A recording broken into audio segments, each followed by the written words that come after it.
my name is Curt, and I created this here game, Two Crowns, some years back while I was going on a camping trip with friends, and I wanted to play a strategy game with a standard deck of cards that was not sets or runs based, so something like hearts, but was more in the realm of a turn-based, phase-based, attack-defend style game, kind of in line with Magic the Gathering, or some of those more in-depth trading card games that we've come to know and love so well. And I looked around and I couldn't find one, so I created this one. And in doing so, it automatically kind of gave way to a cool mythology. So in the game, there's, kings, of course, and destroyers and witches and thieves and sentries and all that type of cool stuff that adds another layer of fun to the game.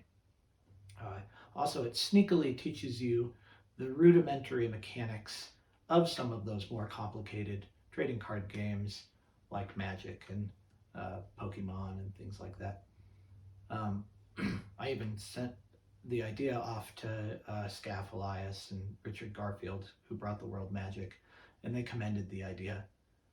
So that said, let's get into playing Two Crowns. All you need is either a dedicated deck or a standard deck of cards, as I said, and 4 6-sided dice, or if you don't have the dice, you can use paper and pencil instead, and that's just to track the damage points to each player's kings.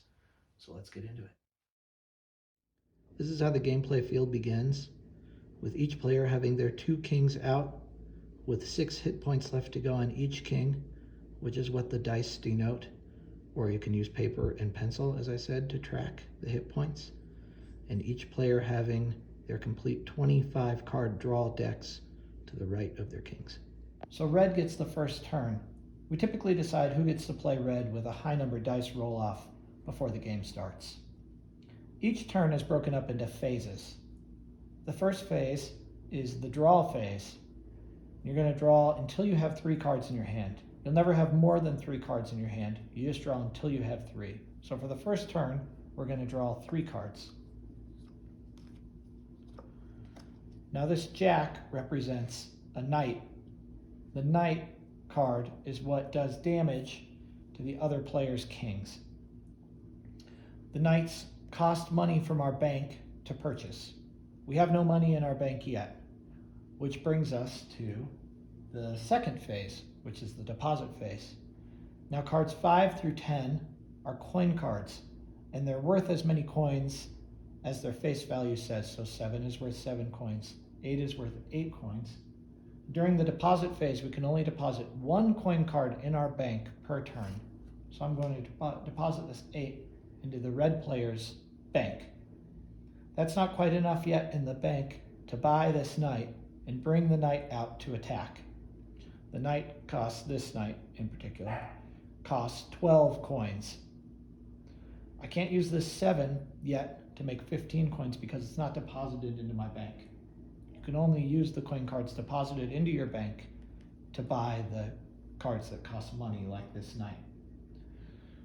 So the next phase would be the purchase phase if I had enough money to bring this knight out into play, but I don't.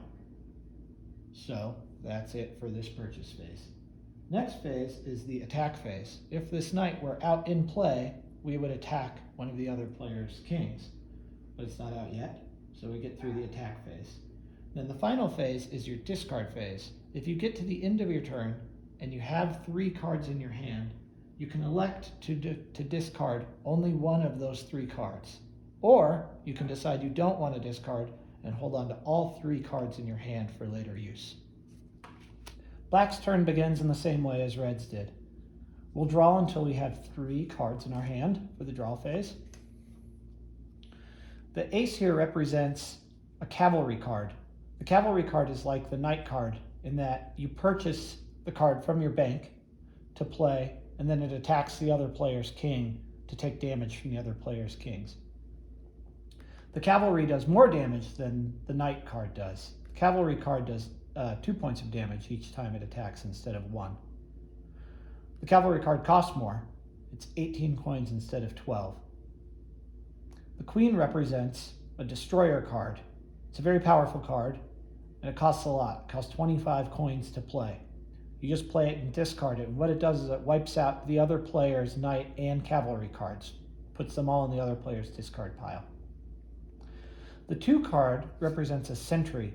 You can play the sentry at any time, either on your turn or on the other player's turn. It's an instantaneous card, meaning you can play it whenever. The instantaneous cards add a little layer of strategy to the game, which you'll get into as you get the game down a little better. What it does is, it goes behind one of your kings, and it adds 2 points of defense to that king. So we can pretend this king now is at an 8 instead of a 6. It has 8 points of defense instead of 6, so it gets to last a little longer in the game. We would now be on the second phase. We'd be on the deposit phase, but I have no coin cards, so I can't deposit. And then we would go into the purchase phase, and the purchase phase would pay for one of these cards that costs coins from the bank to play, but I have no coins in my bank, so I can't do anything on the purchase phase. Then would be the attack phase, but I have no cards out that can attack yet. So we skip the attack phase. And then would be the discard phase, but I only have 2 cards in my hand and not 3. You can only discard when you have 3 cards in your hand. So that's the end of black's first turn, is just playing that 2. Okay, second turn for red. I'm going to draw until I have 3 cards in my hand for the draw phase. And next is the deposit phase. Notice I have a 10 coin card and a 7 coin card. I'm going to deposit the 7 coin card. Here's why. So in my next phase, the purchase phase, I'm going to use these 15 coins to purchase my knight, which costs 12 coins. You get no change. If you use 15 coins, that's how much you spent, even though I could have bought him with 12. But I have my knight in play, but that's why I didn't use my 10, because now I'm holding on to my 10 so that I have those coins ready to deposit on a later turn.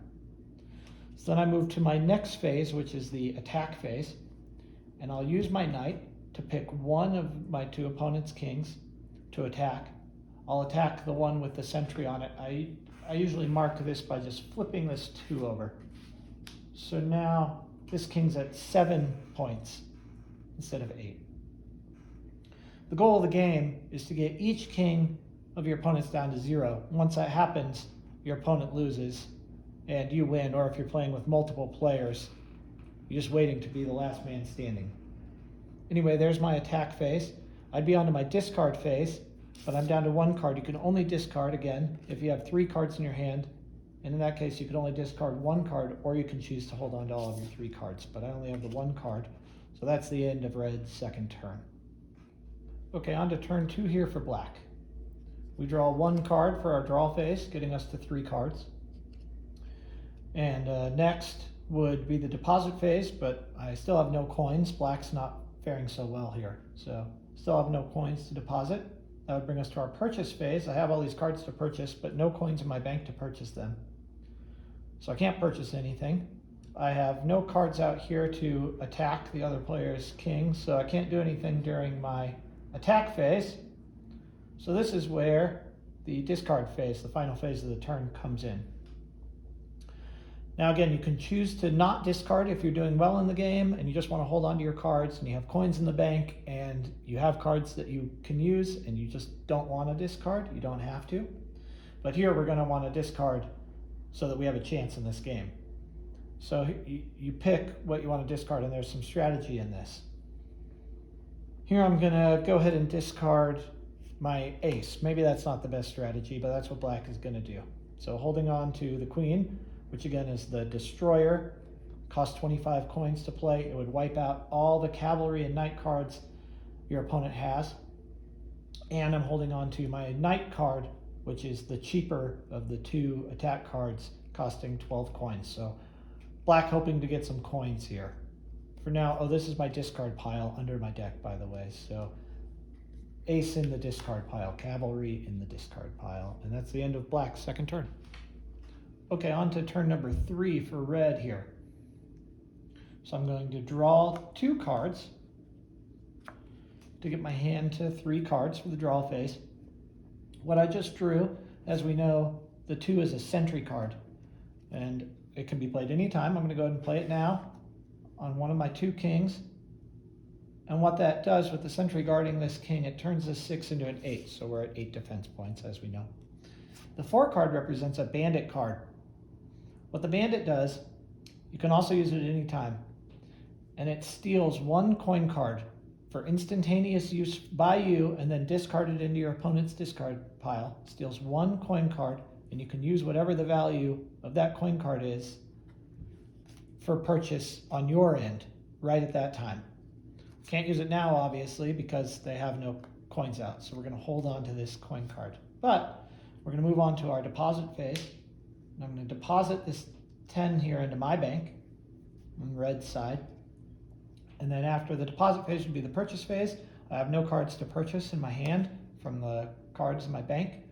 So then we move on to the attack phase. I'm going to use my knight here to attack this same king I attacked last time. That means we're going to get rid of this sentry. The 2 extra defense points have been used up. And then after the attack phase would be my discard phase. I don't have 3 cards in my hand. I can't discard. That's the end of red's 3rd turn. Okay, that gets us on to black's 3rd turn. We're hoping for something good here. There we go. Did good. Got a 10 coin card. That's the end of the draw phase. Now we're in the deposit phase. We deposit our 10 into our bank. 10's not quite enough to purchase either card that we have in our hand, so we can't do anything on the purchase phase. We have nothing out to attack on the attack phase. No attack phase. No 3 cards in the hand, so we skip the discard phase, and that's the end of black's 3rd turn. So that brings us to red's 4th turn. We draw 2 to get back to 3 in our hand. And that gets us to our deposit phase. So we can deposit this 9. And then we can purchase, pay these 19 coins to play this cavalry card here. So now we have 1 cavalry card, which is a cost of 18, but again, we don't get change, so we paid 19 to get our cavalry card out. So we have our cavalry card and our knight card out for the attack phase, which means we can now deal 1 point of damage and 2 points of damage to whichever king we like, or we can split them, so 1 point and 2 point. You can't split the 2 points from this cavalry card between the kings, which sometimes comes into play towards the end of the game. But we'll go ahead and deal all 3 points to this king here. Take him down to 3 points. Then all we have left in our hand is still just the bandit card, which we could use now and steal this 10 just to make them discard the 10 coins. But for now, we'll just let it be. We would be at our discard phase. We don't have 3 cards, so we can't discard. So that's the end of red's turn. Okay, that brings us to black's 4th turn. So we'll draw to have 3 cards in our hand for draw phase. We drew a coin card, that's good. So we'll deposit this coin card. We have enough now, if we wanted to spend our 18 coins, to play this knight and attack. But, not knowing what red has in their hand, I'm going to hold off. And hopefully I draw another coin card to get to 25 coins to wipe out their knight and cavalry. So, that's the end of my deposit phase. I'm not going to purchase this knight, even though I could. Nothing out to attack. So, no 3 cards to discard. That's the end of black's 4th turn. Okay, that brings us to red's turn. Going to draw 2. That gets us through draw phase with 3 in our hand. Now I'm into deposit phase. I'm going to deposit this coin card I just drew to have 5 coins in my bank. This other card I drew, the 3, this represents the witch. Now what the witch does, if the black had attackers out, I could spend these 5 coins. It costs 5 coins to play. It's an instantaneous card, so I could play it whenever. And I put it on any one of black's attackers, could be a cavalry or a knight, and it stops that card from attacking for 2 attack phases. For now, I'm just going to hold on to these 2 cards. So I got through my deposit phase, nothing to purchase, attack phase. So let's attack for 2 and 1. We're going to attack this king here, and that's the end of this king. So we can put this king over and discard. Black's not looking too good. Now we'd be at discard phase, but I only have 2 cards, not 3, so I can't discard the 1 card. That's the end of red's turn. Okay, over to black's turn here. We're going to draw to have 3 in our hand for draw phase. We drew another coin card, that's great. So deposit phase, we would deposit this 8. Now if red wanted to make a smart play, they could play that for the bandit card right now steal, I would steal the 10, just to make sure that black doesn't play a destroyer. But let's say red doesn't do that and they mess up. So black pays us 26 points here. 26 coins, which is one more than needed to buy the destroyer. They play the destroyer, and the destroyer wipes out both of these two attacking cards for red. And that's all we can do on black's turn. Okay, on to red's turn again. I draw 1 to get to 3 cards in my hand, and I've drawn the Joker, which represents the Necromancer, which is maybe the most powerful card in the game. It's an instantaneous card, and what it does is you can use it anytime you want. It costs nothing, and you discard it, and it allows you to take the top attacking card, Knight or Cavalry, out of your discard pile, the top one, and put it immediately back into play. So now we've got a Cavalry back into play. We haven't even hit our deposit phase yet, but I have no coins to deposit. They have nothing attacking out to play a witch on, so now we're on the attacking phase, and we'll go ahead and attack that king for 2 more points. Red's doing good here. Take this king down to 4. No discard because I don't have 3 cards in my hand, so end of turn. Okay, black's turn, hoping for some better luck here. We're going to draw 2 to get up to 3 for draw phase, and that's a good draw. We've got a 10 card to deposit. We can use the bandit card to steal that 5. So I have 15 available during the purchase phase to buy that knight there. And now we're into attack phase, and since we have nothing in our hand, we'll get to draw 3 in the next turn, which is always good. So we're going to attack for 1. Let's go ahead and attack this king here for 1. And it's red's turn. Okay, red's turn here. We're going to draw 1 to get us to 3 cards. It's another sentry card. We'll play this sentry on this king here. And that takes this king to 7 defense points instead of 5 defense points. And then we'll go ahead and get to our attack phase since we have nothing to deposit, nothing to purchase. So we'll attack that king again for 2 points. Taking this king down to 2. No discard, so it's the end of red's turn there. Okay, black's turn. Could be black's last. Black draws 3 cards. Black draws the Joker, which is great, but it might be too little too late. But nonetheless, we'll play the Joker right away. It's an instantaneous card. We can play it whenever. And the only knight or cavalry card in the discard is this cavalry card, the ace. So it goes immediately into play. And then we'll go ahead and do a deposit phase. I don't know what red has, but let's say red sees that coin get played and plays an instantaneous card and says, I'm going to play this bandit and steal that coin card to play this witch, also an instantaneous card, so this gets discarded, and we play the witch on this cavalry, which stops that cavalry from attacking this turn. So black can only attack with this knight. So let's go ahead and attack, let's say this guy. Let's flip this 2 over here to mark that we did 1 point of damage. We flip the witch over just to mark that it made it through 1 attack phase already. And that's the end of black's turn, and it looks like probably black's last turn. Okay, now it's red's turn, and since red used those 2 instantaneous cards during black's turn, we get to draw 3 cards during the draw phase to get us back up to 3 cards. And now it's deposit phase. We're just kind of going through the motions because once we get to attack phase, it'll kill black's final king. But we'll go ahead and deposit that coin card anyway, the 6. Purchase phase, nothing we can purchase. This is again a bandit. This costs too much. We'll go ahead and get to attack phase, and the cavalry attacks that king for 2 points, killing black's final king. And that's the end of the game. Hope you enjoy it. Thanks for watching.